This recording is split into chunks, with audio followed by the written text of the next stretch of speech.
Жаратылыстану 3 сынып. Бүгінгі біздің өтетін сабағымыз ғарыш қалай игерілді. Бүгінгі сабақта біздің қарастыратын тірек сөздер серік, зымыран, орбиталық станция.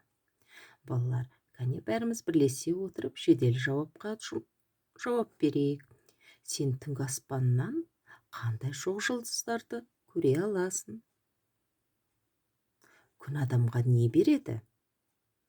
Күн жүйесінің ғаламшарларын атайық ойындар. Біз 12 сыныпта өтіп кеткенбіз. Айдың қозғалысы ғаламшарлардың қозғалысына қалай ерекшеленеді? Кәне балалар, жауабымызды берейік. Өте жақсы. Өте дұрыс жауап бердіңдер балалар. Олай болса, балалар, инфографикаға қараймыз, оның көмегімен сұрақтарға жауап берейік. Оқиғаларды рет-ретмен орналастырамыз, қараймыз. Ғарышқа алғашқы рет қандай дене ұшырылды? Ол қай кезде ұшты? Дұрыс айтасыңдар. Жасанды серік 1957 жылы 4 қазанда ұшырылды. Ғарышқа адамға дейін не ұшырылды?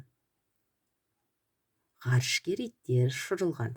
1960 жылы 19 тамыз күні белка мен стрелка аттанған екен. Олар әуеде 25 сағаттан аса уақыт болды.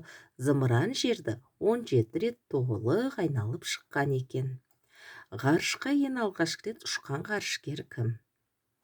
Дұрыс айтасыңдар. Юрий Гагарин 1961 жылы 12 сәуір күні ғарышқа алғашқы рет адам ұшты. Оның ұшуы 108 минутқа созылды. Алғашқы рет айдың бетіне серуендеген кім? Адамның айға қонуы 1969 жылы 21 шілдеде америкалық астронавтар Нил Армстронг пен Баз Олдрин айдың бетіне қонған екен.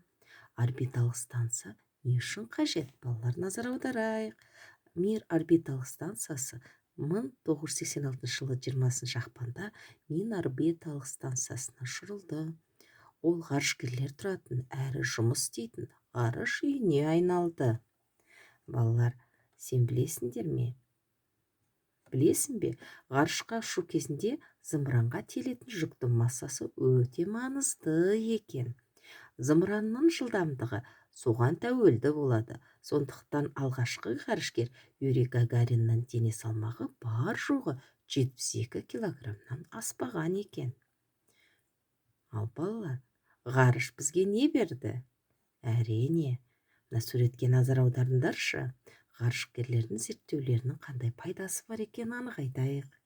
Бізге не берді екен? Әрине, бүгінгі күні барлығымыздың қолымыздағы смартфондар, үйіміздегі интернет, компьютер, моноблоктармен біз еркін түрде қарап, кез келген хатты алмаса аламыз. Өзіміздің көреміз деген барлық ақпаратты осы желіден алып отырмыз. Және үйіміздегі теледидарлар екен. Өте жақсы. Балалар, сонымен қоса ғарышты игеруде тағы да жаңалықтар ашылды. Міне назар аударыңдаршы. Қазір кез келген жерде, Қазақстанның болсын, басқа да жерлерде, қай жерде ауа райының қандай болып жатқанын біз не арқылы біледі екенбіз? Дұрыс айтасыңдар балалар. Интернет желісі арқылы ауа райын да болжай алады екенбіз. Өте жақсы балалар. Бүгінгі сабақта сендер көп ақпарат алды деп ойлаймын. Сабаққа қатысқандарына рахмет.